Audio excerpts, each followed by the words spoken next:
चैतन्यं शाश्वतं शान्तं व्योमातीतं निरञ्जनं नादबिन्दुकलातीतं तस्मै श्रीगुरुवे नमः। सिद्धसद्गुरुपादाब्जं जननी जनकस्तथा तत्त्वोपदेशकर्तारं नत्वा भक्तिपुरस्सरम् जगदादि जगद्गुरु अद्वैत सार्वभौमा सद्गुರು ಸಿದ್ಧಾರೂಢ ಮಹಾಸ್ವಾಮಿಗಳ ಶ್ರೀಪಾದ ಪದ್ಮಗಳಿಗೂ ಆರೂಢ ಜ್ಯೋತಿ ಸದ್ಗುರು ಶಿವಪುತ್ರ ಮಹಾಸ್ವಾಮಿಗಳ ಶ್ರೀಪಾದಗಳಿಗೂ ಶ್ರೋತ್ರಿಯ ಬ್ರಹ್ಮನಿಷ್ಠರು ಬ್ರಹ್ಮಲೀನರು ನಿರಂತರ ಜ್ಞಾನದಾಸೋಹಿಗಳಾದ ಪರಮಪೂಜ್ಯ ಬಸವಾನಂದ ಮಹಾಸ್ವಾಮಿಗಳ ಶ್ರೀ ಚರಣ ಕಮಲಗಳಿಗೂ ಅನಂತ ಅನಂತ ದೀರ್ಘ ದಂಡ ಪ್ರಣಾಮಗಳನ್ನು ಸಮರ್ಪಿಸುತ್ತಾ ಸದ್ಗುರು ಸಿದ್ಧಲಿಂಗಪ್ಪ ತಾತ ಕಪಗಲ್ ಇವರನ್ನು ಮನದೋಳು ಪೂಜಿಸುತ್ತಾ ತಮ್ಮೆಲ್ಲರಿಗೂ ವಂದಿಸುತ್ತಾ ಈ ದಿನದ ವಿಷಯ ಶ್ರೀಮದ್ ಭಗವದ್ಗೀತೆ ಎನ್ನುವ ಗ್ರಂಥದ 17ನೆಯ ಅಧ್ಯಾಯದ ಪ್ರಥಮ ಶ್ಲೋಕ ಆಧಾರದ ವಿಷಯವಾಗಿದ್ದು, ಹಿಂದಿನ 16ನೇ ಶ್ಲೋಕದ ಪರ್ಯಂತರವಾಗಿ ಮಹಾತ್ಮರು ಈ ಭಗವದ್ಗೀತೆಯಲ್ಲಿ ಸಪ್ತದಶೋ ಅಧ್ಯಾಯದಲ್ಲಿ ಶ್ರದ್ಧಾತ್ರಯ ವಿಭಾಗ, ಶ್ರದ್ಧೆ ಅನ್ನುವುದು ಒಂದು, ತ್ರಯ ಅನ್ನುವುದು ಒಂದು, ವಿಭಾಗ ಅನ್ನುವುದು ಮೂರನೇದು. ಇದರ ಅರ್ಥ ಏನಂದರೆ, ಈ ಗೀತೆಯಲ್ಲಿ ಮೊದಲು ಕ್ಷೇತ್ರ ಅಂದರೆ ಯಾರು, ಕ್ಷೇತ್ರಜ್ಞ ಅಂದರೆ ಯಾರು ಅದನ್ನು ಭಾಗ ಮಾಡಿಬಿಡ್ತೀವಿ. ಇಲ್ಲಿ ಅನಾತ್ಮ ಅಂದರೆ ಯಾವುದು, ಆತ್ಮ ಅಂದರೆ ಯಾವುದು, ದೇಹ ಯಾವುದು, ಆತ್ಮ ಯಾವುದು ಅನ್ನುವುದನ್ನು ಭಾಗ ಮಾಡಿ, ಎರಡನೆಯದು ಗುಣತ್ರಯ ವಿಭಾಗ ಹಿಡಿದರು. ಇವುಗಳಿಂದ ಉತ್ಪತ್ತಿಯಾದಂಥ ಸತ್ವ ರಜ ತಮೋ ಗುಣಗಳ ಭಾಗವನ್ನು ಮಾಡಿದರು. ಅಂದರೆ ಈ ಮೂರು ಒಂದೇ ಗುಣಲಕ್ಷಣ ಇವಕ್ಕಿಲ್ಲ ಅಂತ. 3 ಜನ ಅಣ್ಣ ತಮ್ಮರಿದ್ದರೆ 3 ಮಂದಿಯ ಗುಣ ಒಂದೇ ಪ್ರಕಾರ ಇರಲಿಕ್ಕೆ ಬರೋದಿಲ್ಲ. ಅದರಂತೆ ತಮೋ ಗುಣದ ಲಕ್ಷಣ ಬೇರೆ, ರಜೋಗುಣದ ಲಕ್ಷಣ ಬೇರೆ, ಸಾತ್ವಿಕ ಗುಣದ ಲಕ್ಷಣ ಬೇರೆ. ಇದನ್ನು ಭಾಗ ಮಾಡಿದರು. ಮೂರನೇದು ದೈವ ಅಸುರ ಸಂಪತ್ ದ್ವಿಭಾಗ ಅಂತ ಇಲ್ಲಿವರೆಗೆ ಹೇಳ್ತಾ ಬಂದರು.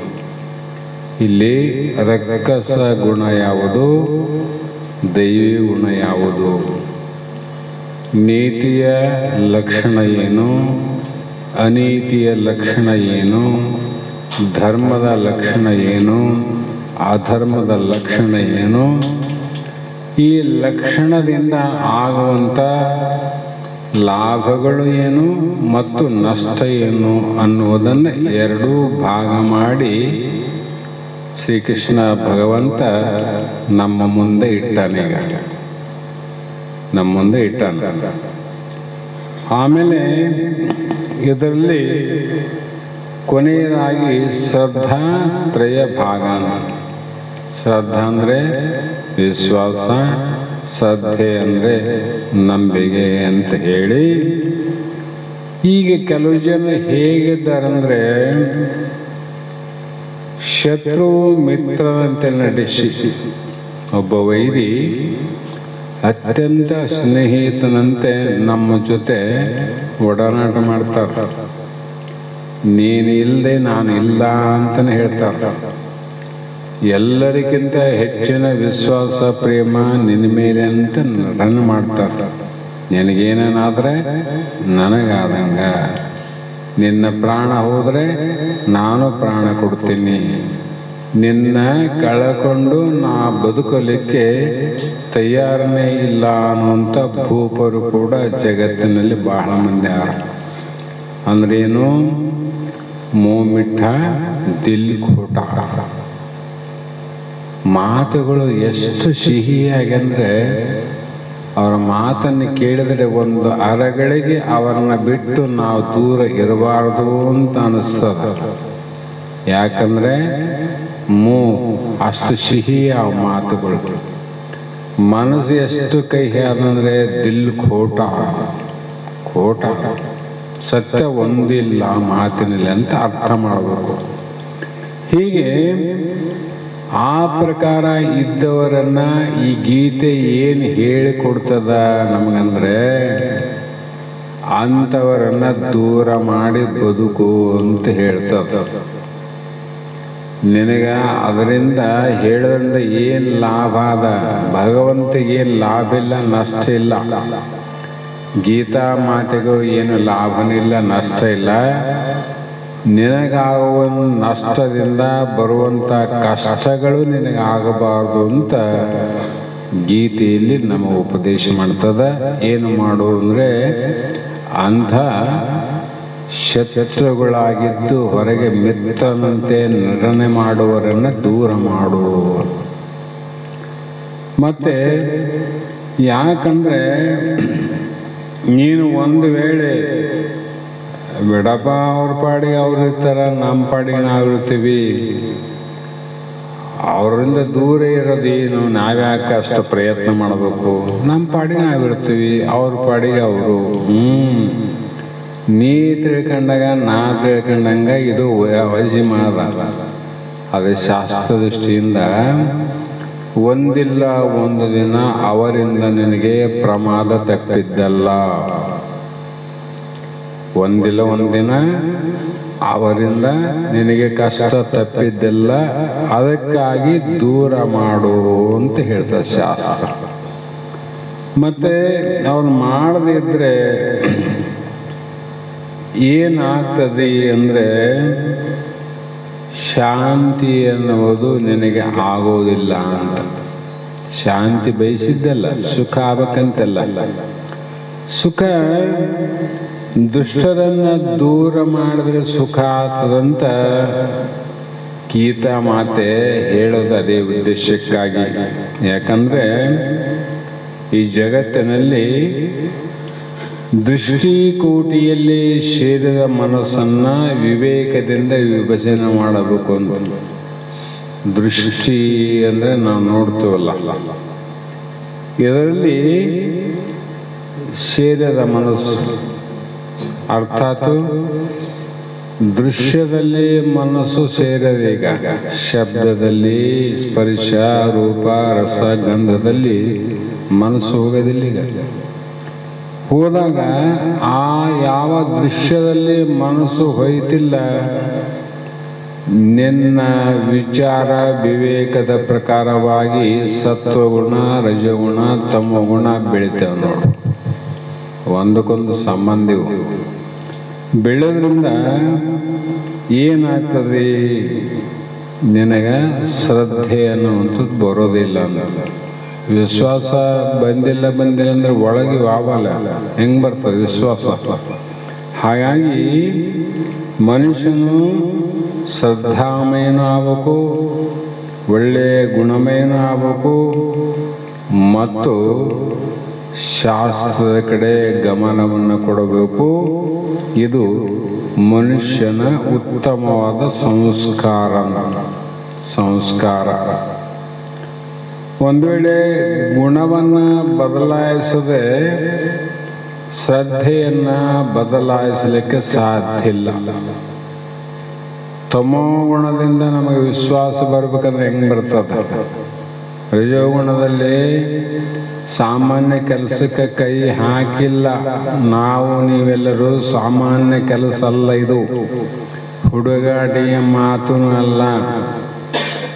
ನಾವು ಈ ಮಾಂಸದ ಪಿಂಡವಾಗಿರ್ತಕ್ಕಂಥ ದೇಹವನ್ನು ಮಂತ್ರಪಿಂಡವನ್ನು ಮಾಡಿಕೊಂಡು ಮಾನವರಾದಂಥ ನಾವು ಮಹಾದೇವರಾಗಬೇಕು ಅಂತ ಹೊರಟಿವಲ್ಲ, ಆ ಮಹಾದೇವನೇ ನೀನು. ಸರ್ವಜ್ಞ ಹೇಳ್ತಾನಲ್ಲ, ಆ ದೇವ ಈ ದೇವ ಮಹಾದೇವ ಎನ್ನಬೇಡ, ಸರ್ವ ಜೀವಿಗಳಿಗೆ ಆಧಾರ ಆದವನೇ ದೇವ ಸರ್ವಜ್ಞ.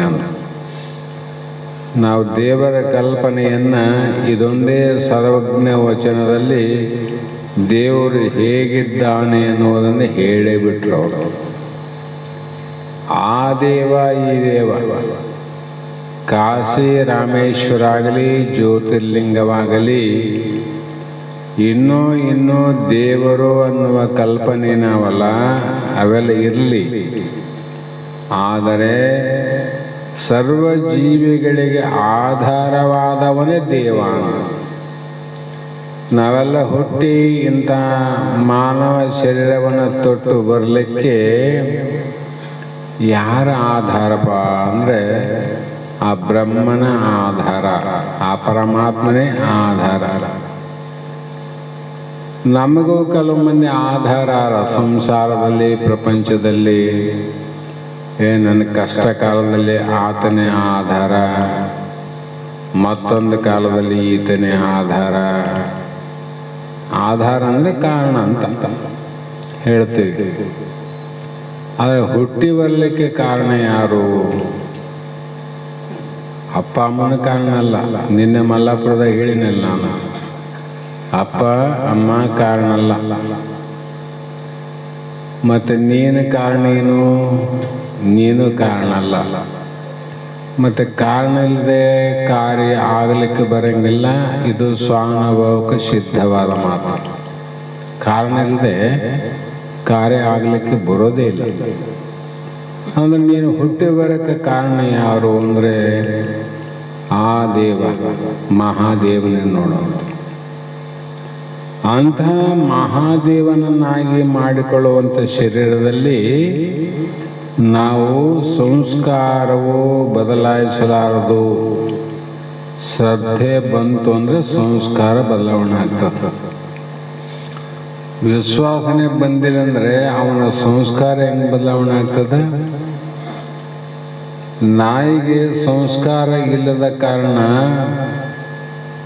ರುಚಿ ಇಲ್ಲದ, ರಕ್ತ ಇಲ್ಲದ ಎಲವನ್ನು ಕಡಿದು ಕಡಿದು ಕಡಿದು ಕಡಿದು ಕಡಿದು ಸತ್ತ ಹೋಗ್ತದೆ. ಅದ್ರಾಗ ರುಚಿ ಇಲ್ಲ ಅಂತ ಗೊತ್ತಾದ, ಆದೇನು ರುಚಿ ಆದರೂ ಕೂಡ ನಾಯಿಗೆ ಎಲುಬು ಕಡಿಯುವ ಸಂಸ್ಕಾರ ಹೋಗಲೇ ಇಲ್ಲ. ಬೇರೆ ಏನಾದರೂ ಕೂಡ ಅದಕ್ಕೆ ಕೊಟ್ಟರೆ, ಕದ್ದು ಕಣ್ಣು ಮುಚ್ಚಿ ಆದರೂ ಕೂಡ ಎಲವನ್ನೇ ಕಡಿತದ. ನಾಯಿಗೆ ಎಲುಬಿನ ಸಂಸ್ಕಾರ ಹೇಗೆ ಹೋಗುವುದಿಲ್ಲವೋ ಅದೇ ಪ್ರಕಾರವಾಗಿ ಈ ಶ್ರದ್ಧೆ ಇಲ್ಲದೆ ಇದ್ದರೆ ನಿನ್ನ ಸಂಸ್ಕಾರ ಬದಲಾಗದು. ನಮ್ಮ ಸಂಸ್ಕಾರ ಬದಲಾಗಬೇಕಾದ್ರೆ ಶ್ರದ್ಧೆ ಬೇಕು. ಯಾರಲ್ಲಿ ಬೇಕು? ಗುರುಶಾಸ್ತ್ರಾದಿಗಳಲ್ಲಿ ಶ್ರದ್ಧೆ ಇಡಬೇಕು. ಮತ್ತೆ ಗುರುಶಾಸ್ತ್ರಾದಿಗಳಲ್ಲಿ ಶ್ರದ್ಧೆ ಇಲ್ಲಂದರೆ ನಿನಗೆ ಯಾವುದು ಆಗಲಿಕ್ಕೆ ಸಾಧ್ಯನೇ ಇಲ್ಲ. ಆದುದರಿಂದ ಆ ಕಾರಣದಿಂದ ನಮ್ಮ ಜನ್ಮವನ್ನು ಪವಿತ್ರ ಮಾಡಿಕೊಂಡು, ಪಾವನ ಮಾಡಿಕೊಂಡು, ಪರಿಶುದ್ಧತೆಯನ್ನು ಮಾಡಿಕೊಂಡು, ಇದು ಮಾಂಸದ ಪಿಂಡದಲ್ಲಿ ನಾವು ಪರಮಾತ್ಮನನ್ನು ಕಾಣಬೇಕಾಗಿತ್ತು ಅಂತ ವಿಶ್ವಾಸ ಇದ್ದವನು ಮೊದಲು ಶ್ರದ್ಧೆಯನ್ನು ಬಿಡಬಾರದು. ಶ್ರದ್ಧೆ ಬೇಕು. ಶ್ರದ್ಧೆ ಬೇಕಂದ್ರೆ ಮತ್ತೆ ಇನ್ನಕ್ಕೆ ಹೋಗೋ, ನಿನ್ನ ಗುಣವನ್ನು ಬದಲಾವಣೆ ಮಾಡಿಕೋ. ಒಬ್ಬ ಸಾಕಿದ ನಾಯಿಯ ಒಡೆಯನಿಗೆ ಪ್ರೀತಿ ಏನದಂದರೆ, ಇದು ಚೆನ್ನಾಗಿ ತಿನ್ನಲಿ, ಚೆನ್ನಾಗಿ ಉಣಲಿ, ಇದು ಬಹಳ ಚಂದ ಬೆಳೀಲಿ ಅಂತಕ್ಕಂಥ ಭಾವದಿಂದ ಅದನ್ನು ಕಟ್ಟಿ ಹಾಕಿ ಎಲುಬಿನ ಸಂಸ್ಕಾರವನ್ನು ಬಿಡಿಸೋದಕ್ಕೋಸ್ಕರವಾಗಿ ಮನೆಯಲ್ಲಿ ಅನ್ನ, ಹಾಲು, ಮೊಸರು, ಬಿಸ್ಕಿಟ್ ಹಾಕ್ತಾನ. ಈಗ ಹೊರಗಡೆ ಎಲುಬು ತಿಂದು ಬಂದು ಬದುಕ್ತಾರಲ್ಲ, ಸಾಕು ಮನೆ ಮುಂದೆ ಆದ ನಾಯಿ ಅಂತ ವಿಚಾರ ಇಲ್ಲ. ಅದು ಒಳ್ಳೆಯ ಸಂಸ್ಕಾರ. ಎಲುಬು ಕಡೆಯದನ್ನು ಬಿಡಲಿ ಅಂತ ಪ್ರಯತ್ನ ಮಾಡ್ತಾನ. ಮತ್ತು ಆ ಮಾಲಕನ ಪ್ರಯತ್ನದಲ್ಲಿ ನಾಯಿಗೆ ವಿಶ್ವಾಸ ಬರಲಿಲ್ಲ ಅಂದರೆ ಎಲುಬು ಕಡೆಯಲ್ಲಿ ಬಿಡ್ತದೇನು? ಬಿಡೋದಿಲ್ಲ ಅಂತ. ಹಾಗಾಗಿ ನಾವು ಮತ್ತಷ್ಟು ಮೇಲೆ ಮೇಲೆ ಮೇಲೆ ಹೋಗಿ ಗುಣಾತೀತ ಅವಸ್ಥೆಯನ್ನು ಪಡಿಬೇಕು. ಗುಣ ಅತೀತ ಅವಸ್ಥೆ. ಯಾವ ಗುಣವ? ಸತ್ವಗುಣ, ರಜೋಗುಣ, ತಮೋಗುಣ. ಇವು ಏನು ಅಂದರೆ, ಇವು ಪಂಚಭೂತಗಳಿಂದ ಉತ್ಪತ್ತಿಯಾದಂಥ ಗುಣಗಳೇ ವಿನಃ ಈ ಗುಣಗಳು ಹೊರಗಡೆ ಜಗತ್ತಿನಲ್ಲಿ ಹೇಗೆ ಗಿಡ, ಮರ, ಊರು, ಕೇರಿ ಏನೇನು ಕಾಣ್ತಾವಲ್ಲ ದೃಶ್ಯ ಪದಾರ್ಥಗಳು, ಅವು ನೀನೇನು ಅಂದರೆ ನೀನಲ್ಲ. ಯಾಕೆ ನೀನಲ್ಲ? ಅವು ದೃಶ್ಯ, ನೀನು ದೃಕ್ಕು. ಆ ದೃಶ್ಯಗಳನ್ನು ನೀ ತಿಳಿತಿದ್ದಿ ಎನ್ನುವ ಕಾರಣಕ್ಕಾಗಿ ಅವು ನೀನಲ್ಲ ಅಂತ ಶಾಸ್ತ್ರ ಹೇಳ್ತದೆ. ಅದರಂತೆ ಲಕ್ಷಾರ್ಥಕ್ಕೆ ಹೋದಾಗ ಒಳಗಿನ ಗುಣವನ್ನು ನೀ ತಿಳಿದಿದ್ದೋ ಇಲ್ಲೋ? ರಜೋಗುಣ ನೀನೇ ತಿಳಿತಿದ್ದಿ, ತಮೋಗುಣ ತಿಳಿತಿದ್ದಿ, ಸಾತ್ವಿಕ ಗುಣ ತಿಳಿತಿದ್ದಿ. ಅದರಂತೆ ತಿಳಿಸಿಕೊಳ್ಳುವ ಜಗತ್ತಿನಲ್ಲಿ ಯಾವುದು ನೀನಲ್ಲ. ಇಷ್ಟು ಜಗತ್ತೆಲ್ಲ ಕಾಣ್ತದಲ್ಲ, ಅದ್ರಾಗ ಯಾವುದಾದ್ರೂ ಒಂದು ನೀನಿದ್ದೇನು? ಗಿಡ ನೀನೇನು ಅಲ್ಲ, ಹಂದಿ ನೀನೇನು ಅಲ್ಲ, ಮರ ನೀನೇನು ಅಲ್ಲ, ಹಾವು ನೀನೇನು ಅಲ್ಲ, ಚೇಳು ನೀನೇನು ಅಲ್ಲ, ಕುರಿ ನೀನೇನು ಅಲ್ಲ, ಹುಲಿ ನೀನೇನು ಅಲ್ಲ, ಚಿರತೆ ನೀನೇನು ಅಲ್ಲ. ಅಂದರೆ ಜಗತ್ತಿನಲ್ಲಿ ಏನು ಕಾಣ್ತಾವ ಯಾವ ನೀನು ಅಲ್ಲವೇ ಅಲ್ಲ. ಹೌದಿಲ್ಲ? ಅಂದಾಗ ನಿನ್ನಲ್ಲೇ ಕಾಣುವಂಥವು ನೀನು ಹೆಂಗಾತಿದ್ದಿ? ನಿನ್ನಲ್ಲಿ ಕಾಣ್ತಾವಲ್ಲ ಇವೆಲ್ಲ ಗುಣಗಳು ಕಾಣ್ತಾವಲ್ಲ, ಅವು ಹೆಂಗ ನೀನು ಆಗ್ತಿದ್ದಿ? ಅದಕ್ಕೆ ಗುಣ ಅತೀತ. ಜಗತ್ತನ್ನು ತಿಳಿಯುವವನು ಜಗತ್ತಿನಿಗಿಂತ ಬೇರೆ ಹೇಗಿದ್ದಿ? ಅಂತಃಕರಣದಲ್ಲಿ ತಿಳಿಸಿಕೊಳ್ಳುವ ಮೂರು ಗುಣಗಳಿಗೆ ಸಾಕ್ಷಿಯಾಗಿ ನೀನು ಬೇರೆ ಏನಾಗಿದ್ದಿ? ಚೈತನ್ಯ ಸ್ವರೂಪನಾಗಿದ್ದಿ ಅನ್ನುವಂತೆ ಇದೇ ಮಾನವನ ಜೀವಿತದ ಪರಮ ಚರಮ ಲಕ್ಷ್ಯ. ಇದೇ ನೋಡಪ್ಪ ಮಹಾತ್ಮರ, ಜ್ಞಾನಿಗಳ ಪರಮ ಅಂತಿಟ್ರು. ಪರಮ ಅಂದರೆ ಅತ್ಯಂತ ಶ್ರೇಷ್ಠವಾಗಿರತಕ್ಕಂಥ ಲಕ್ಷಣ ಅಂದರು. ಈ ಪರಮ ಲಕ್ಷಣದಲ್ಲಿ ಆರೂಢ ಸ್ಥಿತಿ ಅಂತ ಅರ್ಥ ಮಾಡಬೇಕು. ಅಲ್ಲೇನಿರ್ತದ? ಆರೂಢರು ಅಂತ ಅವ್ರಿಗೆ ಕರೀತಾರೆ. ಹೀಗೆ ಮುಂದೆ ಮೋಕ್ಷವನ್ನು ಪಡೆಯಬೇಕನ್ನುವಂಥ ಜಿಜ್ಞಾಸಗಳು. ಈಗ ಅಂಥ ಆರೂಢ ಸ್ಥಿತಿಗೆ ಬಂದಂಥ ಮಹಾತ್ಮನ ಬಿಡೋಣ ಈಗ. ಯಾಕಂದರೆ ಅವರು ತಮ್ಮ ಸ್ವರೂಪ ಸಾಕ್ಷಾತ್ಕಾರದಲ್ಲಿ ಜಗತ್ತಿನಲ್ಲಿ ಆರೂಢರಾಗಿಯೇ ಇದ್ದರು. ಅವರು ಮುಂದೆ ನೀವು ಮೋಕ್ಷವನ್ನು ಪಡಿಬೇಕಂತ ಆಸಿದ್ರೆ ಏನು ಮಾಡ್ರಿ ಅಂದರೆ, ಹಿಂದೆ ಮಹಾತ್ಮರು, ಹಿಂದಿನ ಶರಣರು, ಸಂತರು, ಗುರು ಶಿಷ್ಯ ಸಂವಾದದಲ್ಲಿ ಯಾರು ಶ್ರದ್ಧೆಯುಂಟು ಮೋಕ್ಷವನ್ನು ಪಡೆದುಕೊಂಡಾರೋ ಅವರಂತೆ ನೀನು ವಿಶ್ವಾಸವನ್ನು ಮಾಡು ಅಂದರು. ಏನು ಮಾಡು? ವಿಶ್ವಾಸ. ಯಾಕಂದರೆ ಒಂದು ಕೌದಿಯನ್ನು ಒಲಿಬೇಕಾದ್ರೆ ಇಲ್ಲಿಂದ ಪ್ರಾರಂಭವಾದ ಒಲಿಗೆ ಸುಮಾರು ದೂರ ಹೋಗಿರ್ತದೆ. ಈ ಮೂಲೆಯಿಂದ ಆ ಮೂಲೆಗೆ ಹೋಗಿದಿಲ್ರಿ. ಆ ಒಲಿಗೆ ಕೂಡಬೇಕಾಗಿದ್ರೆ ಕೊನೆಯಲ್ಲಿ ನೀ ಗಂಟು ಹಾಕಲೇಬೇಕಂತ.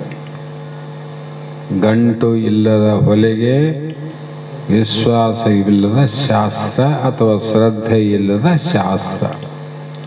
ಅದಂಗ ನಿಷ್ಫಲ ಆಯ್ತಲ್ಲ, ಒಲಿಗೆ ಹಾಕಿದ್ದೆಲ್ಲ ನಿಷ್ಫಲ ಆಯಿತು. ಗಂಟು ಮಾಡ್ತು ಹಿಂಗೆ ಜಗ್ಗಿ ಬಿಟ್ಲು, ದಾರೆಲ್ಲ ಕಡೆಗೆ ಬಂದ್ಬಿಡ್ತು ನೋಡ್ರಿ. ಅದಕ್ಕೆ ಒಂದನ ಒಲಿಗೆ ಕುಂತವ ಇಲ್ಲ. ಯಾಕೆ ಕೂಡಲಿಲ್ಲ? ಸಣ್ಣ ತಪ್ಪು. ಹೊಲಿಯೋದು ಭಾಳ ತಾಸುಗಟ್ಟಲೆ ಹೊಲಿಬೇಕು. ಗಂಟು ಹಾಕಕ್ಕೆ ಎಷ್ಟೊತ್ತು ಬೇಕ್ರಿ? ಸ್ವಲ್ಪ ಹೊತ್ತು. ಆದರೆ ಆ ಸಮಯನ ಮರೆತ ತಕ್ಷಣ ಅಷ್ಟು ತಾಸು ಮಾಡಿದಂಥ ಏನು ಪ್ರಯತ್ನ ಎಲ್ಲ ವ್ಯರ್ಥ ಆಯಿತು. ನಾವು ಸುಮಾರು ಇಷ್ಟು ವರ್ಷಗಳಿಂದ ನಾವು ಶಾಸ್ತ್ರ ಕೇಳೀವಿ, ಮುಂದೆ ಕೇಳ್ತೀವಿ, ಒಪ್ಪೋಣ. ಆದರೆ ಕೊನೆಯಲ್ಲಿ ಶಾಸ್ತ್ರದಲ್ಲಿ ಗುರುವಾಕ್ಯದಲ್ಲಿ ವಿಶ್ವಾಸ ಇಲ್ಲಂದರೆ ಆ ಕೌದಿಯ 4 ತಾಸಲ್ಲ, ಇಲ್ಲಿಯವರೆಗೆ ಮಾಡಿದ ಜೀವನದ ಆಯುಷ್ಯ ಎಲ್ಲವೂ ವ್ಯರ್ಥ ಆಯ್ತು ನೋಡ್ರಿ. ಆಯುಷ್ಯದ ಇಡೀ ಪ್ರಯತ್ನ ವ್ಯರ್ಥ ಆಗ್ತದೆ.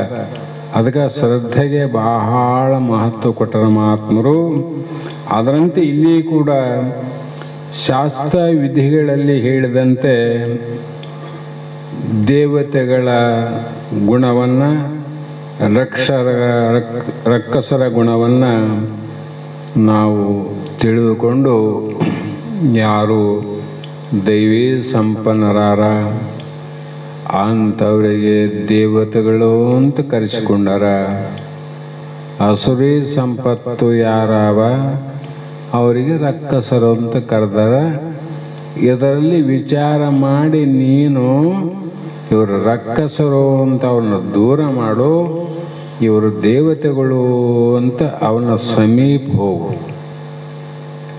ಅಂತ ಹೇಳ್ತಕ್ಕಂಥ ಮಾತಿನಲ್ಲಿ ಈ ಸಂದೇಹವನ್ನು ಯಾಕ್ರಿ ಅಂದರೆ ನಿವಾರಣೆ, ಸಂಶಯ ಕಡೆಗೋಸ್ಕರವಾಗಿ ಈ ಒಂದು 17ನೇ ಅಧ್ಯಾಯದ ಪ್ರಥಮ ಒಂದು ಶ್ಲೋಕದಲ್ಲಿ ಭಗವಂತ ಏನು ಹೇಳ್ತಾನಂದರೆ, ಏ ಶಾಸ್ತ್ರವಿಧಿಂ ಉತ್ಸಜ್ಞ ಯಜಂತೆ ಶ್ರದ್ಧಯ ಅನ್ವಿತಃ ತೇಷಾಂ ನಿಷ್ಠಾ ತುಕಾಕೃಷ್ಟ ಸತ್ವಂ ಅಹೋರಜಂ ತಮಂ ಅಂತ. ಅರ್ಥಾತ್ ಅರ್ಜುನ ಕೇಳು, ಯಾರು ಶಾಸ್ತ್ರದ ವಿಧಿಗಳನ್ನು, ಶಾಸ್ತ್ರ ವಿಧಿ ಅಂದರೆ ಶಾಸ್ತ್ರದ ನಿಯಮಗಳಂತ. ಸಂಸಾರದ ನಿಯಮಗಳು ಬೇರೆ, ಪ್ರಪಂಚದ ನಿಯಮಗಳು ಬೇರೆ, ಆದರೆ ಶಾಸ್ತ್ರದ ನಿಯಮಗಳು ಬೇರೆ. ಅಂಥ ಶಾಸ್ತ್ರ ವಿಧಿಗಳನ್ನು ತ್ಯಜಿಸಿ ಅಂದರೆ ಬಿಟ್ಟು ಕೇವಲ ಶ್ರದ್ಧೆಯಿಂದ ಕೂಡಿದವರಾಗಿ ದೇವಾದಿಗಳನ್ನು ಆರಾಧಿಸುವರು. ಅವರ ಸ್ಥಿತಿಗತಿ ಮತ್ತೆ ಯಾವ ರೀತಿಯದು ಅಂದರೆ ಸಾತ್ವಿಕ ಆಗ್ತದೋ, ರಾಜಸ ಆಗ್ತದೋ, ತಾಮಸವೋ ಅಂತ ಪ್ರಶ್ನೆ ಮಾಡಿದಾಗ ಇಲ್ಲಿ ಮಹಾತ್ಮರು ಏನು ಹೇಳ್ತಾರಂದ್ರೆ, ಹೇ ಕೃಷ್ಣ, ಶಾಸ್ತ್ರೋಕ್ತ ವಿಧಿಗಳನ್ನು ಬಿಟ್ಟು, ವಿಧಾನಗಳನ್ನು ಬಿಟ್ಟು ಕೂಡಿದವನು, ಶಾಸ್ತ್ರ ಏನಿರ್ತದ ಅಲ್ಲಿಯ ನಿಯಮಗಳನ್ನು ಬಿಟ್ಟು ವಿಹಿತ ಕರ್ಮಗಳನ್ನು ಮಾಡುವವರ ನಿಷ್ಠೆ ಮಾಡ್ತಲ್ಲ. ವಿಹಿತ ಕರ್ಮ ಅದು ಸಾತ್ವಿಕ ಗುಣದಿಂದ ಕೂಡಿದ್ದನ್ಬೇಕು, ರಾಜಸ ಗುಣದಿಂದ ಅನ್ನಬೇಕು, ತಮೋ ಗುಣದಿಂದ ಅನ್ನಬೇಕು ಅಂತ ಸಂಶಯ ಬಂದಾಗ ಇಲ್ಲಿ ಮಹಾತ್ಮರು ಕೃಷ್ಣ ಅಂತ ಹೇಳಿದಾಗ ವಿಚಾರ ಮಾಡಬೇಕು. ಸತ್ಯಂ ಜ್ಞಾನಂ ಅನಂತಂ. ಕೃಷ್ಣ ಅಂದರೆ ಸತ್ಯವನ್ನೇ ಹೇಳುವನು. ಅದಕ್ಕೆ ಮಹಾತ್ಮರು ಯಾಕೆ ಅವರ ಮಾತುಗಳು ನಿಷ್ಠೂರಾಗಿ ಕಾಣ್ತಾವ, ನಮಗೆ ಸತ್ಯವನ್ನು ಹೇಳ್ತಾರಲ್ಲ ಅದಕ್ಕೆ ನಿಷ್ಠೂರ ಆಗ್ತಾವ. ಇದ್ದಕ್ಕಿದ್ದಂಗೆ ಹೇಳದಪ್ಪ, ಸತ್ಯ ಜ್ಞಾನ ಆನಂದ ಸ್ವರೂಪನಾದವನೇ ಪರಬ್ರಹ್ಮ. ಅದಕ್ಕೆ ಸತ್ಯ ಜ್ಞಾನಂ ಅನಂತಂ. ಹೇ ಕೃಷ್ಣನೇ, ಯಾವನು ದೇವಪುರುಷರು ಅನುಸರಿಸಿದಂತೆ ಶ್ರುತಿ ಸ್ಥಿರರೂಪವಾದ ಶಾಸ್ತ್ರವನ್ನು ಅನುಸರಿಸದೆ, ಅವರು ಅನುಸರಿಸರ ನೀನು ಅನುಸರಿಸದೆ,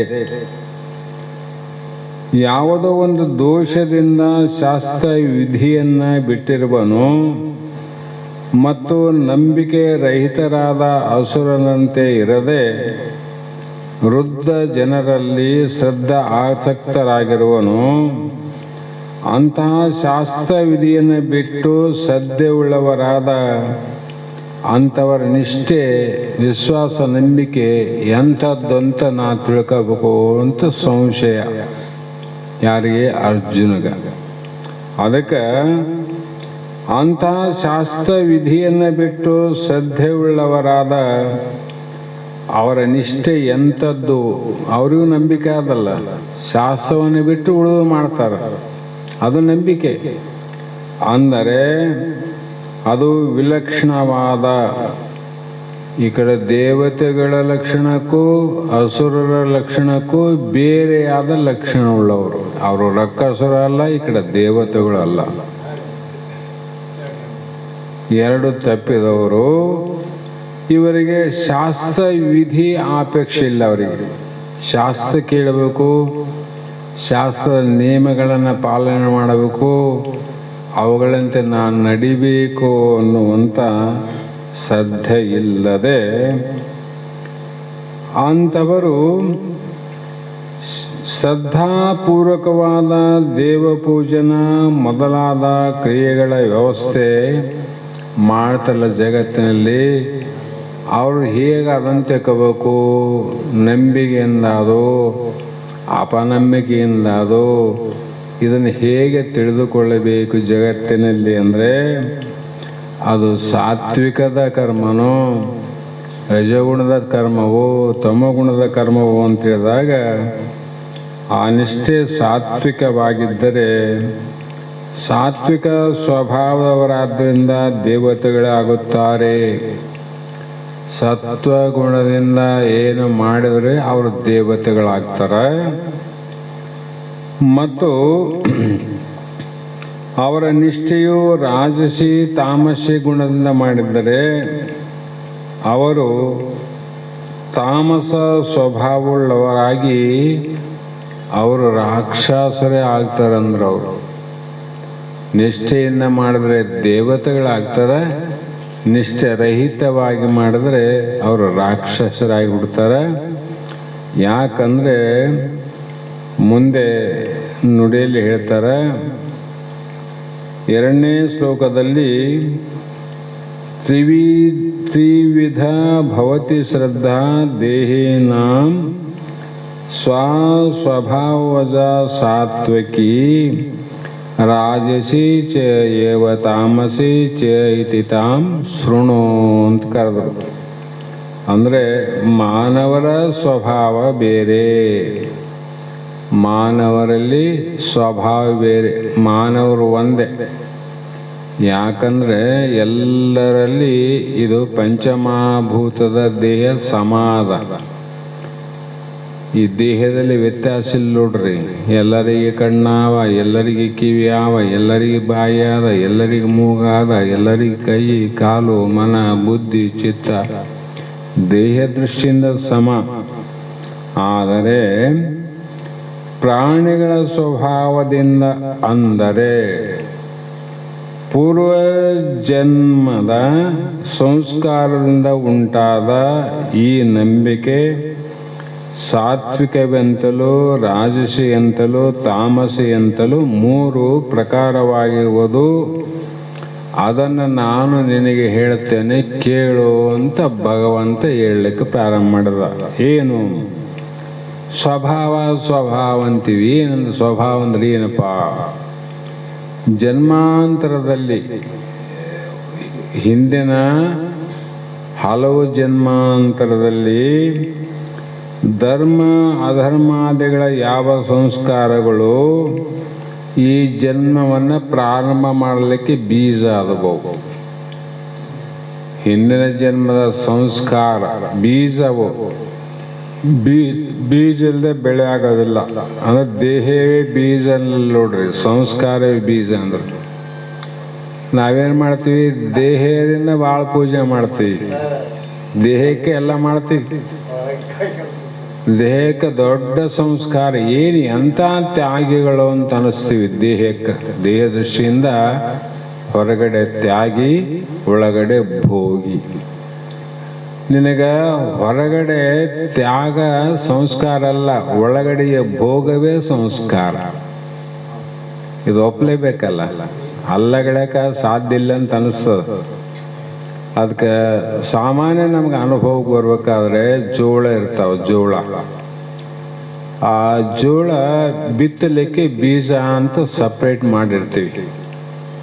ಆದರೂ ಕೂಡ ಕೆಲವು ಸಲ ಅದಕ್ಕೆ ಏನಾಗಿರ್ತಾವಂದ್ರೆ ಹುಳ್ಳಾಡಿರ್ತಾವ, ಒಟ್ಟಾಗ್ತಾವ, ಟೊಳ್ಳಾಗ್ತಾವ. ಅಂಥ ಬೀಜವನ್ನು ಬಿತ್ತಿದ್ರು ಕೂಡ ಬೆಳೆ ಬರ್ತದೆ. ಯಾಕಂದ್ರೆ ಅದರ ಮೂಗೇನಿರ್ತಲ್ಲ, ಆ ಮೂಗೆ ಸಂಸ್ಕಾರಕ್ಕೆ ಬೀಜ. ಒಳಗೆ ಹೊಟ್ಟು ಬೀಜ ಅಲ್ಲ ಅದು. ಮೂಗಿತ್ತಿಲ್ಲ, ಅದು ಬೆಳೆದ ಬಿಡ್ತದೆ. ಅದ್ರಂಗೆ ದೇಹ ಸಂಸ್ಕಾರ ಅಲ್ಲ, ಒಳಗಿನ ವಾಸನೆಗಳೇ ಸಂಸ್ಕಾರಗಳು. ಅದಕ್ಕಾಗಿ ಈ ಜಗತ್ತಿನಲ್ಲಿ ಒಂದೇ ಪ್ರಕಾರ ಬೆಳೆ ಯಾಕೆ ಬರಲಿಲ್ಲರಿ? ಜೋಳ ಬಿತ್ತರೆ ಜೋಳನ ಬರ್ತಾವ, ಶೇಂಗಾ ಬಿತ್ತರೆ ಶೇಂಗಾನ ಬರ್ತಾವ, ಕಡಲೆ ತೊಗರಿ ಬಿತ್ತರೆ ಅವೇ ಬರ್ತಾವ, ಬದಲಾವಣೆ ಆಗೋದಿಲ್ಲ. ಮಾನವರು ಎಲ್ಲರೂ ಹುಟ್ಟಿ ಒಂದ್ಮೇಲೆ ಇವೇಂಗೆ ಮಾನವರು ಯಾಕೆ ಬದಲಾವಣೆ ಆದ್ರಂತ. ಒಬ್ಬನಲ್ಲಿ ಸಾತ್ವಿಕ ಗುಣ ಅದ, ಒಬ್ಬನಲ್ಲಿ ರಜೋಗುಣ ಅದ, ಒಬ್ಬನ ತಮ ಗುಣ ಅದ, ಒಬ್ಬ ಕಳ್ಳ ಆದ, ಒಬ್ಬ ಸುಳ್ಳ ಆದ, ಒಬ್ಬ ಯೋಗಿ ಆದ, ಒಬ್ಬ ತ್ಯಾಗಿ ಆದ, ಒಬ್ಬ ಭೋಗಿ ಆದ, ಒಬ್ಬ ಸಂಸಾರಿಕನಾದ. ಯಾಕೆ ಎಲ್ಲರೂ ಒಂದೇ ಪ್ರಕಾರ ಆಗಲಿಲ್ಲ ಅಂದರೆ ತಮ್ಮ ಇದು ಸಂಸ್ಕಾರದಿಂದ ಬದಲಾವಣೆ ಆಗೋದು. ಸಂಸ್ಕಾರ ಆ ಕಾರಣದಿಂದ ಈ ಸ್ವಭಾವ ಅಂತ ಯಾವಾಗ ನೆಬೇಕು? ಹಿಂದಿನ ಹಲವು ಜನ್ಮಾಂತರದ ಧರ್ಮ ಅಧರ್ಮಗಳ ಸಂಸ್ಕಾರವೇ ಇಲ್ಲಿ ಸ್ವಭಾವ. ಕೆಲವು ಮಂದಿ ಹಿರಿಯರು ಈಗನು ಕೇಳಿವಿ ನಾವು, ನೀವೇ ಕೇಳಿರಿ. ಯಾಕಂದ್ರೆ ನಮ್ಗಿಂತ ದೊಡ್ಡವರೇ ವಯಸ್ಸಿನಲ್ಲಿ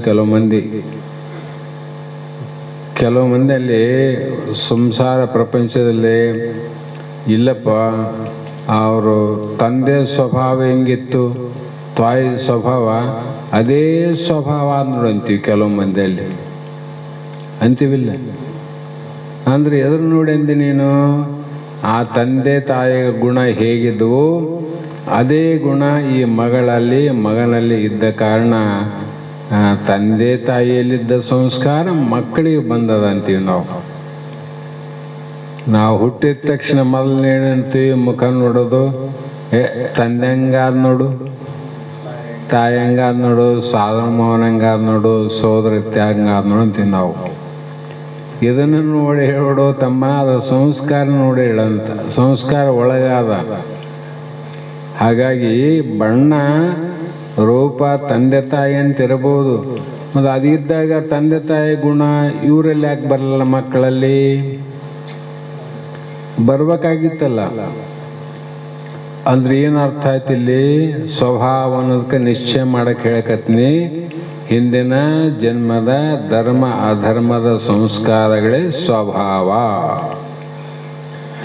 ಆ ಸಂಸ್ಕಾರದ ಸ್ವಭಾವದಿಂದನೇ ಜಗತ್ತಿನಲ್ಲಿ ದುಷ್ಟರನ್ನಾದರೂ ಶಿಷ್ಟರನ್ನು ಆದರೂ ಮನುಷ್ಯರು ಆದರೂ ಮಹಾತ್ಮರು ಆದರೂ ಸಂಸ್ಕಾರದಿಂದ ತ್ಯಾಗಿಗಳಾದರೂ ಸಂಸ್ಕಾರದಿಂದ ಜ್ಞಾನಿಗಳಾದರೂ ಸಂಸ್ಕಾರ ಬಲದಿಂದ ಜಗತ್ತಿನಲ್ಲಿ ಸಿದ್ಧಾರೂಢ ಮಹಾಸ್ವಾಮಿಗಳೇ ಆಗಿಬಿಟ್ರು. ಅವರು ಬೇರೆ ಯಾಕಾಗಲಿಲ್ಲ? ಸಂಸ್ಕಾರ. ಹಾಗಾಗಿ ಈ ಗುಣ ಬಗೆಯ ಸ್ವಭಾವದಿಂದ ಹುಟ್ಟಿದ ಶ್ರದ್ಧೆ ಮೂರು ಪ್ರಕಾರವಾಗಿ ಕಾಣ್ತದೆ. ಸಾತ್ವಿಕ ಸ್ವಭಾವದಿಂದ ಹುಟ್ಟಿದ ನಂಬಿಕೆ ಸಾತ್ವಿಕಿ ಶ್ರದ್ಧೆ ಅಂದರು. ರಾಜಸ ಸ್ವಭಾವದಿಂದ ಹುಟ್ಟಿದವರಿಗೆ ರಾಜಸ ಶ್ರದ್ಧೆ ಅಂದರು. ತಾಮಸ ಸ್ವಭಾವದಿಂದ ಹುಟ್ಟಿದವರಿಗೆ ತಾಮಸ ಶ್ರದ್ಧೆ. ಈ ಪ್ರಕಾರವಾಗಿ ಸ್ವಭಾವ ಮೂರು ಪ್ರಕಾರ ನೋಡ್ರಿ. ಆ ಶ್ರದ್ಧೆಯು ಸಹ ಮೂರು ವಿಧವೇ, ಮೂರು ಭಾಗನೇ ಅದ. ಆ ಕಾರಣಕ್ಕಾಗಿ ಈ ಒಂದು ನಿಮಿತ್ತ ಕಾರಣವಾದ ವಿಚಿತ್ರತೆಯಿಂದ ಆ ಶ್ರದ್ಧೆಯು ಕೂಡ ವಿಚಿತ್ರವಾಗಿ ಹೇಳಿದರು. ಇದು ನಿಮಿತ್ತ ಕಾರಣ, ಸಹಕಾರಿ ಕಾರಣ, ನಿಮಿತ್ತ ಕಾರಣ ಅಂತ ಬರ್ತಾವಲ್ಲ, ಇವೆಲ್ಲ ಕಾರಣ. ಆದರೆ ಮುಂದಿನ ಶ್ಲೋಕದಲ್ಲಿ ಇವೆಲ್ಲ ಉಪಾದಾನ ಕಾರಣ ಅಂತ. ಉಪಾದಾನ ಸಾತ್ವಿಕ ಗುಣ ಉಪಾದಾನ, ರಜೋಗುಣ, ತಮಗುಣ ಉಪಾಧಿಗಳಂತಿವು. ಆ ಉಪಾಧಿಗಳು ಹೇಗಾವಂದ್ರೆ, ದೊಡ್ಡ ಮನೆ ಇತ್ತು, ರೈತನ ಮನೆ. ಆ ಮನೆಯಲ್ಲಿ ಹಿಂದಿನ ಕಾಲದಲ್ಲಿ ಅಂಕಣ ಅಂತ ಮಾಡಿ ನಡುವ ಗ್ವಾದಲ್ಲಿ ನಿರ್ಮಾಣ ಮಾಡಿ ಮೇಲೆ ಅಟ್ಟವನ್ನು ಮಾಡಿ ಆ ದನಗಳನ್ನು ಕಟ್ಟಿ ಹಾಕ್ತಿದ್ರು. ಮೇಲೆ ಅಟ್ಟದಿಂದ ಸಪ್ಪೆಯನ್ನು ಕೊರೆದು ಮೇಲಿಂದ ಹಾಕ್ತಿದ್ರು. ಅವರ ಇಡೀ ರಾತ್ರಿ ಎಲ್ಲ ಅವು ಅಲ್ಲಿ ಹೆಂಡೆ ಹಾಕೋದು ಮತ್ತು ಮೂತ್ರ ಅಲ್ಲೇ ಮಾಡಬೇಕಲ್ಲ. ಮಾನವರಿಗೆ ಬೇರೆ ಕಡೆ ಹೋಗಿ ಮಾಡಿ ಬರುವಂಗಾದೇನೋಕ ಅಲ್ಲೇ ಕಟ್ಟಿ ಹಾಕಿದಲ್ಲಿ ಮಲಗದಲ್ಲೇ ಮಾಡೋರು. ಆವಾಗ ಆಗಿನ ಕಾಲದಲ್ಲಿ ಆ ಕಸುಬುದಾರಿದ್ರು, ಅವರು ಬರ್ತಿದ್ರು, ಕಸವನ್ನು ಗೂಡಿಸ್ತಿದ್ರು. ನಂತರ ಏನು ಮಾಡ್ತಂದ್ರೆ ಅದರ ಉಚ್ಚೆಯನ್ನು ಒಂದು ತೆಗ್ಗು ಮಾಡ್ತದೆ. ಅದ್ರಾಗ ಆ ಮೂತ್ರ ಎಲ್ಲ ಒಂದು ಕಡೆ ಶೇಖರಣೆ ಆದಾಗ ಒಂದು ಗಡಿಗೆಯಲ್ಲಿ ಆ ಚಿಪ್ಪಿನಿಂದ ಮೂತ್ರವನ್ನು ಹಾಕಿ ಹಾಕಿ ಕೊನೆಗೆ ತಿಪ್ಪಿಗೆ ಸುರುತ್ತಿದ್ರು. ಎಂಡೆ ಬೆಳೆಯವರು ಅಂತಿದ್ರು ಅವಾಗ. ಈಗ ಅದು ಮಣ್ಣಿಂದಿಲ್ಲ ಗಡಿಗೆ, ಮಣ್ಣಿಂದು. ಅದು ಗಡಿಗೆ ಏನಾಯಿತು, ಮೂತ್ರ ತುಂಬಲಿಕ್ಕೆ ಸೀಮಿತ. ಮತ್ತು ಅದ್ರಾಗ ಎಂದಾನೊಂದು ದಿವಸ ಕಾಳು ಕಡಿ ತುಂಬ್ತಾರೇನು? ತುಂಬಂಗಿಲ್ಲ. ಕಾಳು ಕಡಿ ತುಂಬ ಗಡಿಗೆ ಮೂತ್ರ ತುಂಬಂಗಿಲ್ಲ, ಮೂತ್ರ ತುಂಬ ಗಡಿಗೆ ಕಾಳು ಕಡಿ ತುಂಬಂಗಿಲ್ಲ.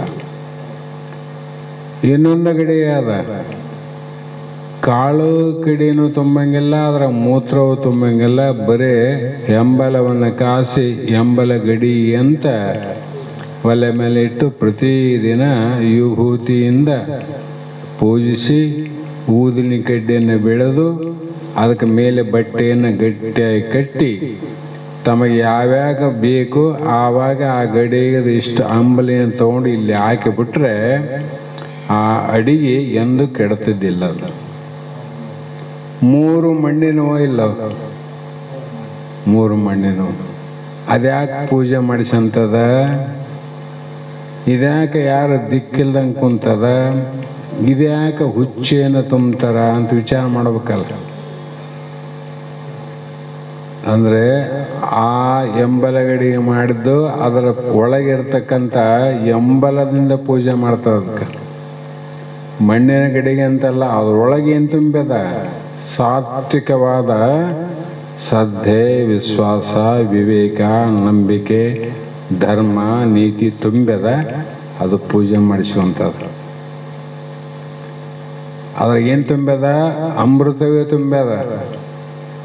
ಅಂದರೆ ನಿನ್ನನ್ನು ಯಾವತ್ತು ಹಳಸಲಾರ್ದಂಗೆ ಕೆಡಿಸಲಾರ್ದಂಗೆ ನೀ ಮಾಡಿದ ಕಾರ್ಯ ನಿನ್ನ ಉಪಯೋಗಕ್ಕೆ ಬರುವಂಗೆ ಅದು ಕಾಪಾಡ್ತದ. ಎಂಬಲ ಗಡಿಗೆ ಅಂತ ಪೂಜೆ ಮಾಡಂಗಿಲ್ಲ, ಅದರಲ್ಲಿ ಇರುವಂಥ ಅಮೃತ ಸಮಾನವಾದ ಎಂಬಲ ಅದಂತ. ಹೌದಲ್ರಿ? ಇದು ಗಡಿಗೆ, ಇದಕ್ಕೆ ಯಾಕೆ ಪೂಜೆ ಮಾಡಂಗಿಲ್ಲ ಅಂದ್ರೆ ಇದ್ರಾಗ ಏನದ? ಬರೀ ಮೂತ್ರ ತುಂಬ್ಯದ. ಮೂತ್ರ ಬಿಟ್ಟು ಬೇನೇನು ಅದೇನು? ಅಲ್ಲಿ ದುರ್ಗುಣವ ತುಂಬಿದ ಕಾರಣಕ್ಕಾಗಿ ಅದನ್ನು ದೂರವೇ ಇಡ್ತಾರೆ ವಿನ ಯಾರು ಮನೆ ಒಳಗೆ ಸಹ ಕರ್ಕೋದಿಲ್ಲ. ಅದಲ್ಲಿ ಅಂಕಣದಲ್ಲಿ ಇರಬೇಕು. ತಿಪ್ಪಿ ಅಂಕಣ ಎಷ್ಟೇ ವಿನ ಬೇರೆದಕ್ಕೆ ಉಪಯೋಗ ಬರಂಗಿಲ್ಲ. ಅದರಂತೆ ಮನುಷ್ಯರಲ್ಲಿ 3 ಗುಣ ಅವ. ಮಹಾತ್ಮರು ಪೂಜೆಗೊಳ್ಳುತ್ತಾರೆ ಜಗತ್ತಿನಲ್ಲಿ. ಯಾಕೆ ಮಹಾತ್ಮರು ಪೂಜೆ ಮಾಡ್ತಾರೆ? ಏನು ನಿಂತದಂತ ಅವ್ರಲ್ಲಿ ಏನು ದೊಡ್ಡದು ಅದಪ್ಪ? ಎಲ್ಲರಂಗ ಮನುಷ್ಯರಲ್ಲ, ನಾವು ನಿಮ್ಮಂಗ ನೀವು ನಮ್ಮಂಗ. ಮತ್ತು ಯಾಕೆ ಪೂಜೆ ಮಾಡ್ತೀವಿ ನಾವು? ಕೆಲವು ವ್ಯಕ್ತಿಗಳಂದರೆ ಆ ವ್ಯಕ್ತಿಯ ಘಟ ಕೊಡ ಅಂದರೆ ದೇಹದಲ್ಲೇ ಇರುವಂಥ ಒಳ್ಳೆಯ ಗುಣಗಳು ಅವಂಥೇಳಿ ಆ ಮಾನವರಿಗೆ ಪೂಜೆ ಮಾಡ್ತಾರೆ. ಅದು ಪೂಜೆಗೊಳ್ತದೆ. ಮತ್ತು ಉಳಿದವ್ರು ಯಾಕೆ ಮಾಡಂಗಿಲ್ಲ ಅಂದರೆ ನಮ್ಮಲ್ಲಿ ಇನ್ನೂ ಮಾಂಸಪಿಂಡನ ಅದ. ಬರೀ ನಮಗೆ ಏನು ತುಂಬ್ಯವ ಅಂದರೆ ಸಪ್ತಧಾತು ಸಮಪಿಂಡ, ಮಲ ಮೂತ್ರ ವೀರ್ಯ, ಇನ್ನು ಅನೇಕ ಮಜ್ಜ ನರ ಮಾಂಸ ಇವೆಲ್ಲ ತುಂಬ್ಯವೆಲ್ಲ. ಇದಕ್ಕೆ ಪೂಜೆ ಮಾಡಂದ್ರೆ ಯಾರು ಮಾಡ್ತಾರಪ್ಪ? ನಿನ್ನ ಮಲವನ್ನೇ ಬಿಟ್ಟ ನಿನ್ನ ಮಲವನ್ನೇ ನೀನು ಕಣ್ಣೆತ್ತಿ ನೋಡಂಗಿಲ್ಲ ಅಂದರೆ ಇಷ್ಟು ಕೆಟ್ಟ ವಸ್ತುಗಳನ್ನ ತುಂಬಿಕೊಂಡಂತ ನಿನಗೆ, ಕೆಟ್ಟ ಗುಣದವನಿಗೆ ಪೂಜೆ ಮಾಡಿಸಿಕೊಳ್ಳಬೇಕು ಅಂತ ನಿನಗೆ ಅಪೇಕ್ಷೆನೂ ಇರಬಾರ್ದು. ಇದ್ದು ನಿನಗೆ ಮಾಡಿದರೂ ಕೂಡ ನಿನಗೆ ಪ್ರಯೋಜನ ಆಗೋದು ಅಂತ. ಏನು ಪ್ರಯೋಜನ ಅದಲ್ಲ? ಹಾಗಾಗಿ ಕೃಷ್ಣ ಭಗವಂತ ಕಳಕಳಿಯಿಂದ ಹೇಳೋದೇನೆಂದರೆ, ಮಹಾತ್ಮರಿಗೆ ಪೂಜೆ ಮಾಡ್ತಾರೆ, ನನಗೆ ಯಾಕೆ ಮಾಡಂಗಿಲ್ಲ ಅಂತ ನೀ ಅನ್ನಬೇಡ. ಮಹಾತ್ಮರಲ್ಲಿರುವಂಥ ಸದ್ಗುಣಗಳನ್ನು, ಮಹಾತ್ಮರಲ್ಲಿ ಪಡೆದಂಥ ವಿವೇಕವನ್ನು, ಮಹಾತ್ಮರು ಪರಬ್ರಹ್ಮ ನಾನೇ ಅನ್ನುವಂಥ ದೃಢವಾದ ಶ್ರದ್ಧೆಯನ್ನಿಟ್ಟುಕೊಂಡು ಜನನ ಇಲ್ಲ ಮರಣ ಇಲ್ಲ, ಯಾವತ್ತೂ ನಾ ಸಾಯೋದು ಇಲ್ಲಂತ ಸದ್ಗುಣವಂತ ಯಾರಾರ ಅವರು ಮಹಾತ್ಮರು. ಅವ್ರು ಯಾರಾದ್ರೇನು ಅಂಥವ್ರು ನೀ ಬ್ಯಾಡ ಅಂದ್ರೂ ಪೂಜೆ ಮಾಡ್ತಾರೆ. ನಮ್ಮ ಜನ ಹೇಗಿದೆ ಅಂದರೆ, ದೇವರು ನನಗೆ ಬಂದು ಪೂಜೆ ಮಾಡ್ರಿ ಅಂತ ಯಾವ ದೇವರು ಯಾವ ಭಕ್ತನಿಗಳಿಲ್ಲ, ಯಾವ ಪೂಜಾರಿಗಳಿಲ್ಲ, ಯಾವ ಶಿಷ್ಯನಿಗಳಿಲ್ಲ. ಯಾವ ದೇವರು ಎಂದನು ಹೇಳ್ಯಾರ ನಿಮ್ಗೆ ನಾಳೆ ಬಂದು ಪೂಜೆ ಮಾಡಪ್ಪ? ಹೇಳ್ಯಾರನ್ರಿ? ಹೇಳಿಲ್ಲಲ್ಲ. ಹೇಳದೇ ಇದ್ರೂ ಕೂಡ ದೇವರಿಗೆ ಪೂಜೆಯನ್ನು ಎಲ್ಲರೂ ಮಾಡ್ತಾರಲ್ಲ, ಮಾಡ್ತಾರಿಲ್ಲ? ಯಾಕೆ ಮಾಡ್ತಾರಂದ್ರೆ, ಆ ದೇವರು ಸುಮ್ಮನೆ ಅವನಿಗೆ ಏನು ಬೇಕಿಲ್ಲ ಅನ್ನುವಂಥ ಭಾವದಲ್ಲಿದ್ದದಕ್ಕೆ ಬೇಡವಾದರೂ ಕೂಡ ಅವನಿಗೆ ಹೋಗಿ ಪೂಜೆ ಮಾಡ್ತಾರೆ. ಅವನಿಗೆ ಏನು ಬೇಕಿಲ್ಲ ಅಂದ್ರೆ ತ್ಯಾಗಿ ಅಂತವನು, ತ್ಯಾಗಿ ಅವನು. ದೇವರು ಬೇಕೋನಿಲ್ಲ ಬೇಡೋನಿಲ್ಲ. ತನ್ನ ಮೇಲೆ ಹೂವಿನಾರ ಹಾಕಿ ಪೂಜೆಯನ್ನು ಮಾಡಿ, ಬೇರೆ ಗಂಟೆಯನ್ನು ಬಾರಿಸಿ, ದೀಪ ಧೂಪದಿಂದ ಮಂಗಳಾರತಿ ಮಾಡಿದನೂ ದೇವರು ಬಹಳ ಹಿಗ್ಗಿಲ್ಲ. ಏನು ಮಾಡದೆ ಬಿಟ್ಟರು ಕೂಡ ದೇವರು ಕುಗ್ಗಿಲ್ಲ. ಮಾಡದೇ ಇದ್ರೆ ದೇವರು ಬಂದು ನನಗೆ ಮಾಡಿಲ್ಲ ಪೂಜೆ ಅಂತ ಯಾರಿಗನ್ನು ಹೇಳ್ಯಾರೇನು? ಹೇಳ್ಯಾರ? ದೇವರು ಹೇಳಿಲ್ಲ, ಆದರೂ ಕೂಡ ಅದ್ರ ಲಾಭ ಮಾಡಿಕೊಳ್ಳುವಂಥ ಕೆಲವು ವ್ಯಕ್ತಿ ಅದ. ಹೆಂಗ ಕೂದಲು ಜಾಡಿಸ್ತಾರ, ಆಹಾ ಅಂತರ ಕ್ಯಾಕೆ ಹೊಡಿತಾರ. ಯಾರು ನೀನು ನನ್ನ ಮರ್ತದ್ದಿ ಏನು ಮಾಡ್ತಾವಮ್ಮ ಅಮ್ಮ ಹೇಳು ಯಪ್ಪ ಹೇಳು ಅಂತ ಇವು ಬೇಡಿಕೆಂತಾವ.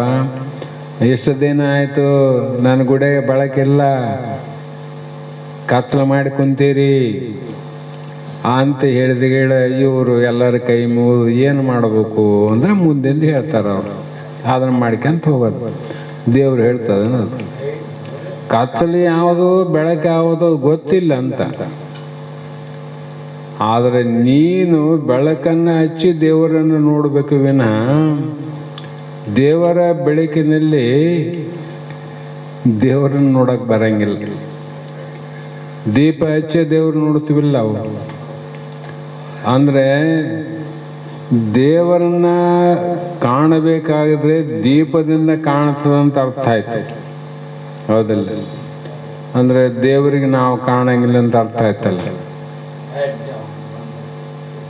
ದೇವ್ರಿಗೆ ನಾವು ಕಾಣಂಗಿಲ್ಲ, ನಮಗೆ ದೇವ್ರು ಕಾಣಂಗಿಲ್ಲ. ಯಾಕಂದ್ರೆ ದೀಪನೇ ಇಲ್ಲ ಅಂತ, ಬೆಳಕಿಲ್ಲ. ಹಾಗಾಗಿ ಆ ದೇವರೇ ತಾವಾದಂಥ ನಿಷ್ಠಾವಂತರೇನಾರ ಜಗತ್ತಿನ ಪೂಜೆಗೊಳ್ತಾರ. ಈ ರೀತಿಯಾಗಿ ಮುಂದೆ ಏನು ಹೇಳ್ತಾರೆ ಅಂತಂದ್ರೆ, ಸತ್ವಾನುರೂಪ ಸರ್ವಸ್ಯ ಶ್ರದ್ಧಾ ಭವತಿ ಭಾರತ, ಶ್ರದ್ಧಾಮಯೋ ಅಯಂ ಪುರುಷೋ ಯೇ ಯತ್ ಪ್ರದ್ಯ ಸಹ ಏವ ಸಹ ಅಂತ ಮುಂದಿನ ಶ್ಲೋಕದಲ್ಲಿ 3ನೇ ಶ್ಲೋಕ. ಎಲೈ ಅರ್ಜುನನೇ, ಎಲ್ಲ ಪ್ರಾಣಿಗಳಿಗೂ ತಮ್ಮ ಅಂತಃಕರಣದ ಅನುಸಾರವಾಗಿಯೇ ಶ್ರದ್ಧೆಯಾಗುವುದು. ಎಲ್ಲ ಜೀವರಾಶಿಗಳಿಗೆ ಅಂತಃಕರಣದ ಅನುಸಾರವಾಗಿ ಅವುಗಳ ವಿಶ್ವಾಸ ನಂಬಿಕೆ ಉಂಟಾಗ್ತದೆ. ಆದುದರಿಂದ ಈ ಪುರುಷನು ಶ್ರದ್ಧಾಮಯನು. ಯಾವನು ಎಂತಹ ಶ್ರದ್ಧೆ ಉಳ್ಳವನು ಅವನು ಅದಕ್ಕೆ ಅನುಸಾರವಾಗಿ ಇರುವನು. ಎಲ್ಲ ಜೀವಿಗಳಿಗೆ ಆ ಹಿಂದಿನ ಜನ್ಮದ ಶ್ರದ್ಧೆ ಸಂಸ್ಕಾರ ಏನವ. ಸರ್ಪಭೂಷಣ ಒಂದು ಪದ್ಯನೇ ಹಾಡ್ಯಾರ ನೋಡ್ರಿ. ಅದೇನೆಂದರೆ, ಅದರಲ್ಲಿ ಮಲವ ಭಂಜಿಸುವ ಮೃಷ್ಟಾನ್ನ ಕೆಡಿಸುವುದೇ ಅಂತ ಒಂದು ಮಾತು ಹೇಳ್ಯಾರ. ಅದರ ಅನಂತ ಮಾತುಗಳನ್ನು ಹೇಳ್ತಾ ಬಂದರು.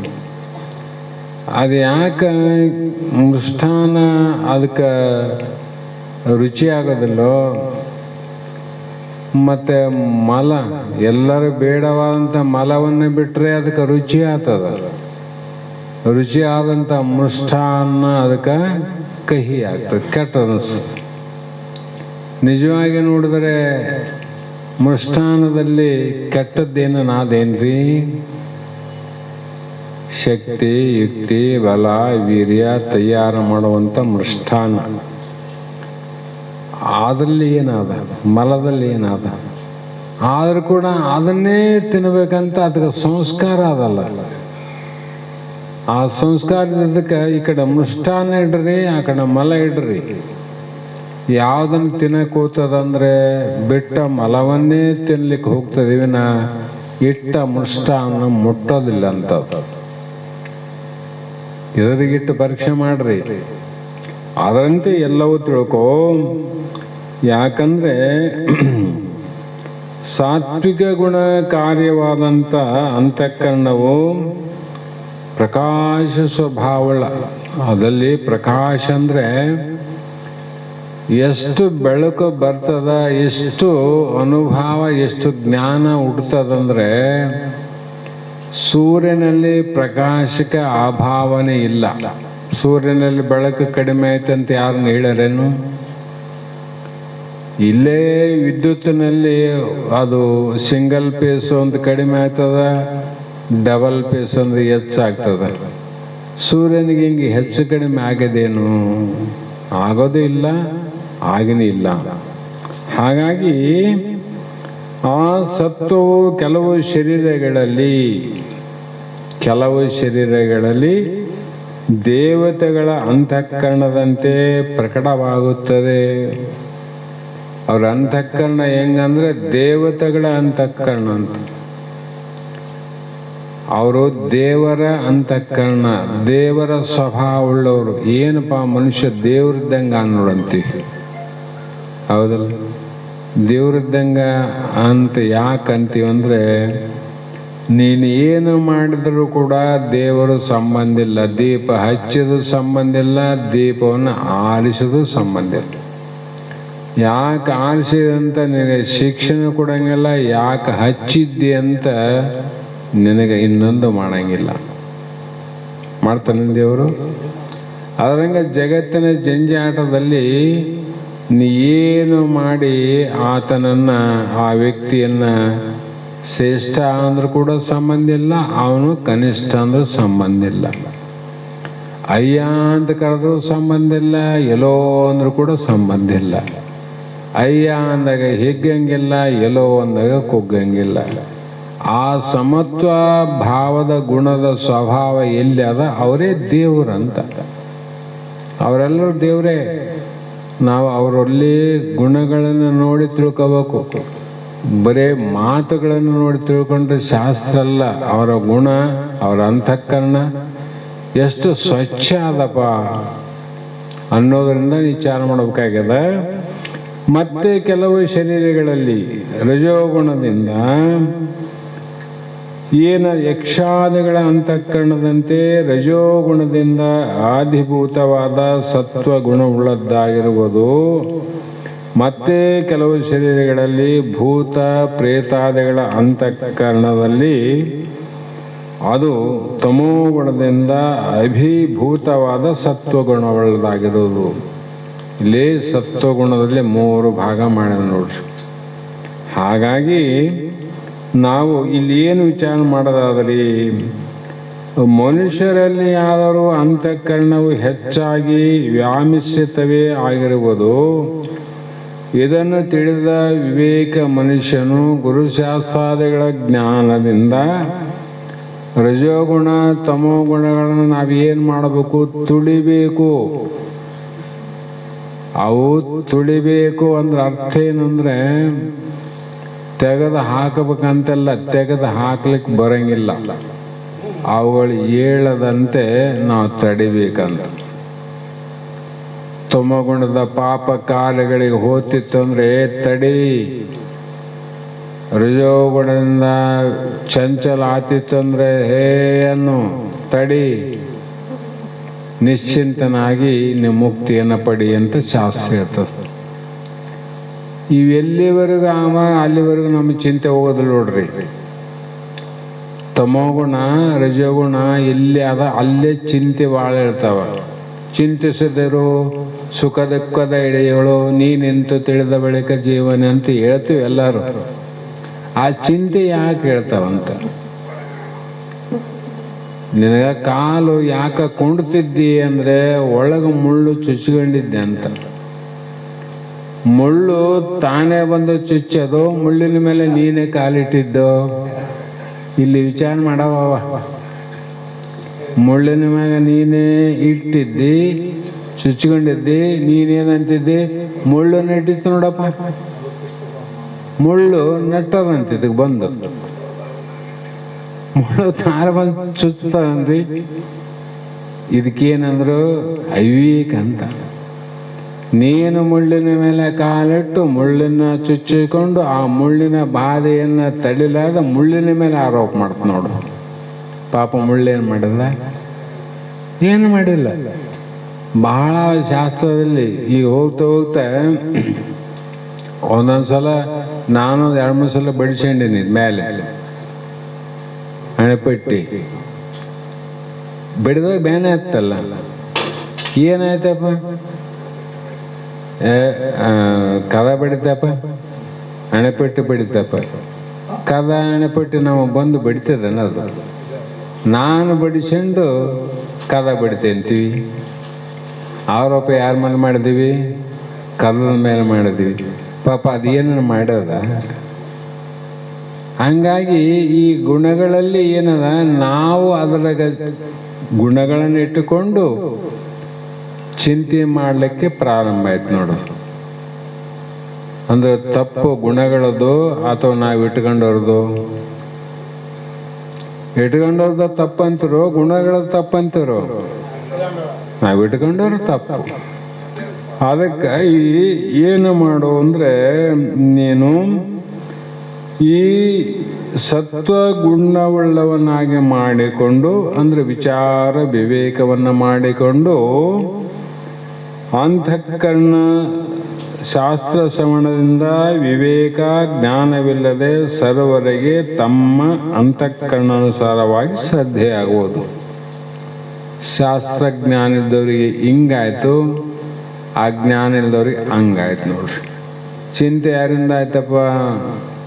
ಇಲ್ಲಪ್ಪ, ನಮ್ಮ ಮಕ್ಕಳ ಚಿಂತೆ, ನಮ್ಮ ಹೆಂಡರಿಂದ ಭಾಳ ಚಿಂತೆ, ಆಗ ನಮ್ಮ ಮೊಮ್ಮಗನ ಚಿಂತೆ, ನಮ್ಮ ಬಂಧು ಬೆಳೆದವ್ರ ಚಿಂತೆ,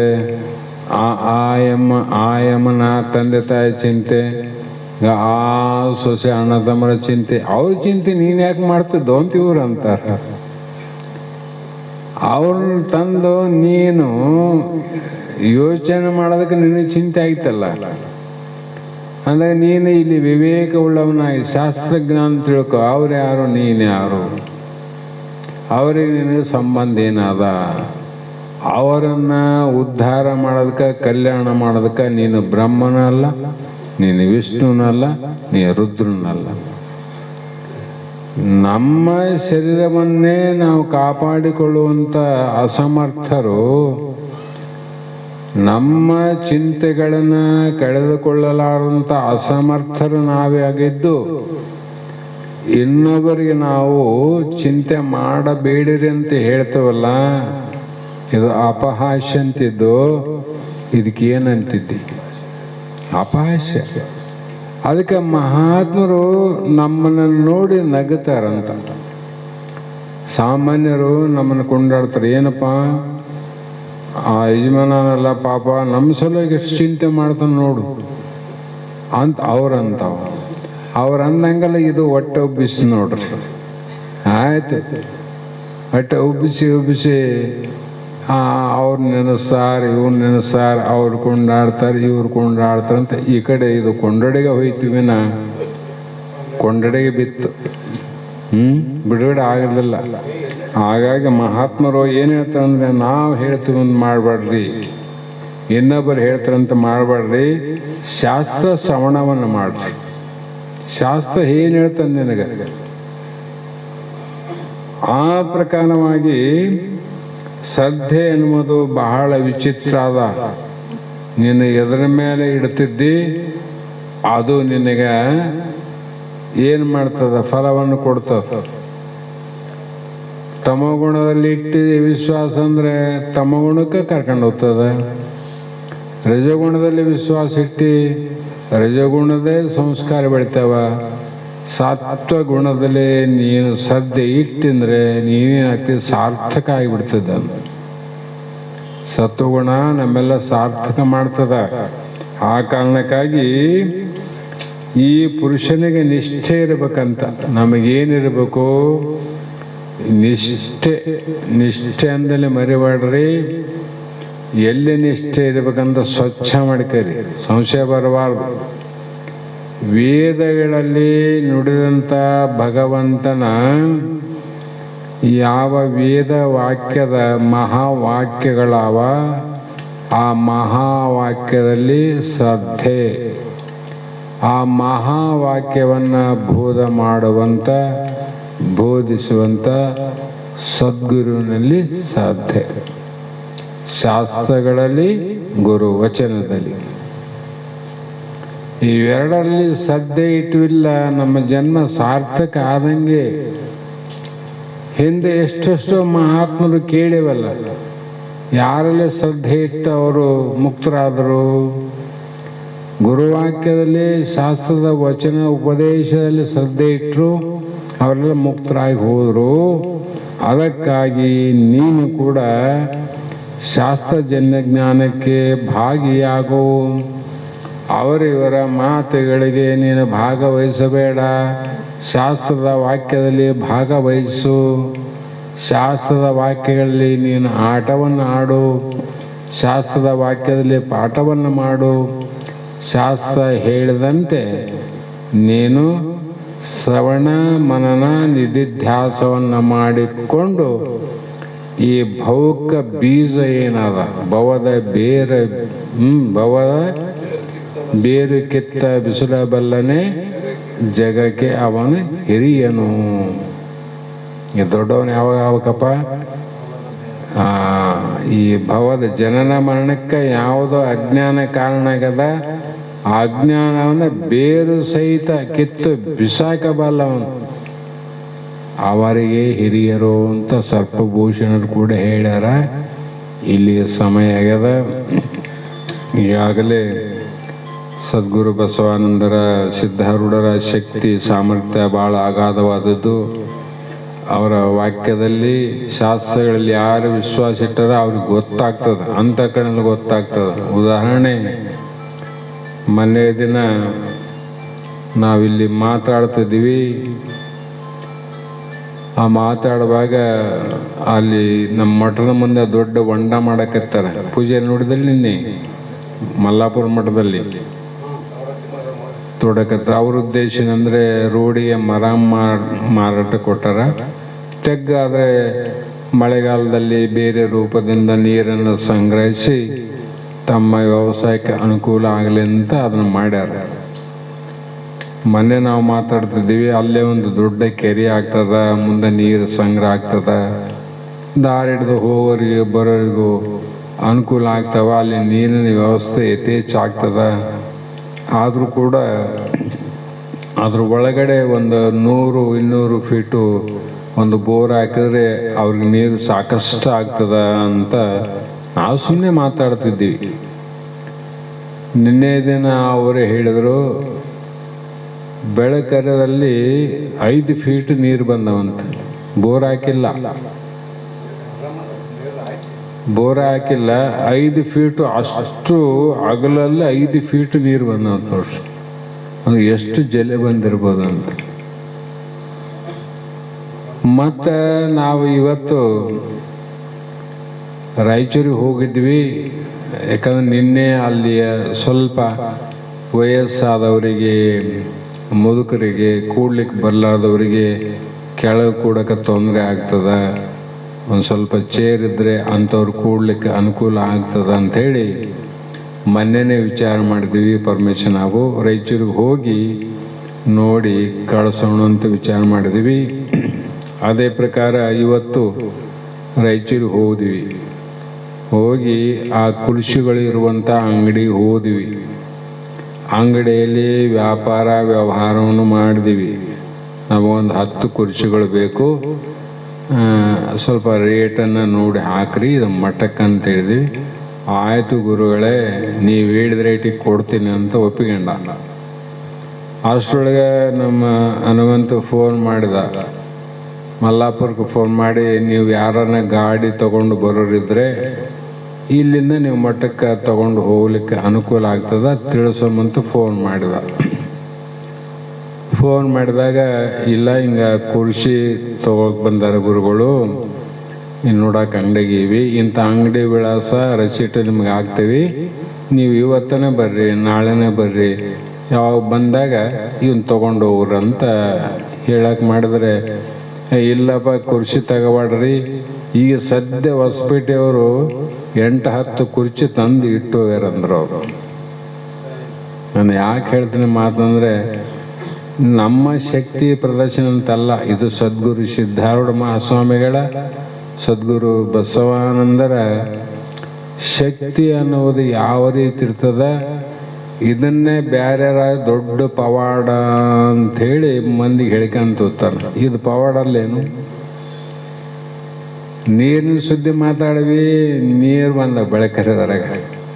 ಇದು ವ್ಯವಸ್ಥೆ ಹಿಂಗೆ ಆಗ್ಬೇಕಂತ ಹೋಗಿ ಅಂಗಡಿಯಾಗ ಹೋಗಿ ಖರೀದಿ ಮಾಡಕ್ಕೆ ಇಟ್ಟಿವಿ. ಮತ್ತೆ ಹೇಳಿದ್ರೆ, ಇಲ್ಲಪ್ಪ ಹೊಸಪೇಟೆಯವರು ತಂದು ಈಗ ಇಟ್ಟೋಗ್ಯಾರ ಅಂತ. ಮತ್ತು ನಾವು ಅಂಗಡಿಯಾಗ ಮಾತಾಡೋದು ವಾಪಸ್ ಮಾಡಿ ನಮಗಾದ್ರೆ ಬೇಕಂತ ಒಂದು 4 ತೊಗೊಂಬಂದೀವಿ. ಯಾಕೆ ಹಿಂಗೆ ಆಗ್ತವ ಅಂದರೆ ಎಲ್ಲೇ ಒಂದು ಮಹಾತ್ಮರ ವಾಕ್ಯದಲ್ಲಿ ಶ್ರದ್ಧೆ ಶಕ್ತಿ ಎನ್ನುವಂಥದ್ದು ಎಲ್ಲಿ ಅದ ಅಲ್ಲಿ ಈ ಕಾರ್ಯಗಳು ನಡಲಿಕ್ಕೆ ಸಾಧ್ಯ ಅದ ಅಂತಕ್ಕಂಥ ಮಾತನ್ನು ಹೇಳ್ತಾ ಸಮಯ ಆದ ಕಾರಣ ಇಂದಿನ ಶಾಸ್ತ್ರದ ವಾಕ್ಪುಷ್ಪಗಳನ್ನು ಗುರುಪಾದಕ ಸಮರ್ಪಿಸಿ ನಾವು ನೀವು ಧನ್ಯರಾಗೋಣ. ಗುರುದೇವ ಸಿದ್ಧಾರೂಢ ಸಮರ್ಥ ಬೆಳಗುವೆ ಆರತಿಯ ಬೆಳಗುವೆ ಆರತಿಯ ಗುರುದೇವ ಸಿದ್ಧಾರೂಢ ದಯಾನಿಧಿ ಬೆಳಗುವೆ ನಾರುತಿಯ ಗುರುವರ ಬೆಳಗುವೆ ಆರುತಿಯ ಗುರುದೇವ ಸಿದ್ಧಾರೂಢ ದಯಾನಿಧಿ ಬೆಳಗುವೆ ಆರತಿಯ ಗುರುವರ ಬೆಳಗುವೆ ಆರತಿಯ ನರವಾರಕ್ಕೆ ಪಂಚಾಕ್ಷರಿ ಮಂತ್ರವ ಬೋಧಿಸಿದೆ ಗುರುವರ ಮಂತ್ರವ ಬೋಧಿಸಿದೆ ನೆರೆವೋರ ಕಾಲನ ಬಾಧೆಯ ಬಿಡಸಿ ಉಪಾಯವ ತೋರಿಸಿದೆ ಗುರುವರ ಉಪಾಯವ ತೋರಿಸಿದೆ ದೇವ ಸಿದ್ಧಾರೂಢ ದಯಾನಿಧಿ ಬೆಳಗುವೆ ನಾರತಿಯ ಗುರುವರ ಬೆಳಗುವೆ ಆರತಿಯ ಉತ್ತಮರಿಗೆ ನಿಜ ತತ್ವಮಸಿ ವಾಕ್ಯವ ಬೋಧಿಸಿದೆ ಗುರುವರ ವಾಕ್ಯವ ಬೋಧಿಸಿದೆ ನಿತ್ಯ ಭ್ರಾಂತಿಯ ನಾಶಿಸಿ ಜಗಪದ ವೇಟೋ ರಕ್ಷಿಸಿದೆ ಗುರುವರ ವಿಟೋ ರಕ್ಷಿಸಿದೆ ಗುರುದೇವ ಸಿದ್ಧಾರೂಢ ದಯಾನಿಧಿ ಬೆಳಗುವೆ ಆರತಿಯ ಗುರುವರ ಬೆಳಗುವೆ ಆರತಿಯ ಪೂರ್ವತ ಪುರದೊಳು ಅನಂತ ಲೀಲೆಯ ಲೀಲೆಯ ತೋರಿಸಿದಿ ಗುರುವರ ಲೀಲೆಯ ತೋರಿಸಿದಿ ಸಂತ ಮುಕುಟಮಣಿ ಶಾಂತ ಸಾಗರ ಸಂತತೆ ವಾಸಿಸಿದೆ ಗುರುವರ ಸಂತತ ವಾಸಿಸಿದೆ ಗುರುದೇವ ಸಿದ್ಧಾರೂಢ ದಯಾನಿಧಿ ಬೆಳಗುವೆ ಆರತಿಯ ಗುರುವರ ಬೆಳಗುವೆ ಆರತಿಯ ಓಂ ಚೈತನ್ಯಂ ಶಾಶ್ವತಂ ಶಾಂತಂ ಈಮಾತೀತಂ ನಿರಂಜನಂ ನಾದ ಬಿಂದು ಕಲಾತೀತಂ ತಸ್ಮೈ ಶ್ರೀ ಗುರುವೇ ನಮಃ. ಶ್ರೀಮದ್ ಜಗದ್ಗುರು ಸಿದ್ಧಾರೂಢ ಸ್ವಾಮಿ ಮಹಾರಾಜ್ की जय. श्री सद्गुरु शिवपुत्र स्वामी महाराज की जय. श्री सद्गुरु बसवानंद स्वामी महाराज की जय. श्री सद्गुरु अभिनव निजम स्वामी महाराज की जय. सकल साधु संत महाराज की जय. जय मंगलम जय नमः पार्वती शिव हर हर महादेव.